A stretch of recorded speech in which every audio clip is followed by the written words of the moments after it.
Hi everyone, welcome back to another tutorial from Tech for Gamers. Today in this video, I'm going to show you how to sign up for a Moonton account in Mobile Legends. Creating a Moonton account is the safest way to protect your Mobile Legends Bang Bang progress and enables you to log in on any device. First of all, launch open the Mobile Legends Bang Bang app on your device and wait for the main lobby to appear.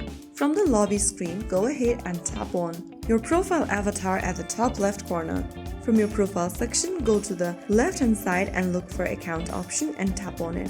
From the account settings page that pops up on the screen, click on tap to connect right next to Moonton account. Now, on the next page, enter an email address you'd like to associate to Moonton with. After entering an email, go to the next field and type in a password you'd like to set for your account. Go ahead and write down your password once again in the last field and finally click on submit.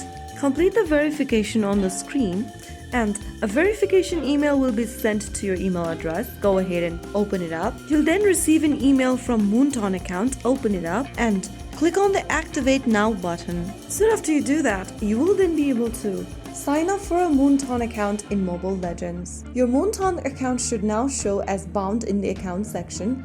Your game progress is now secure and synced with your new Moonton account. So that is how it's easily done. If you found the video helpful, don't forget to like, share and subscribe to our channel. I will be back again in the next episode. Thank you for watching.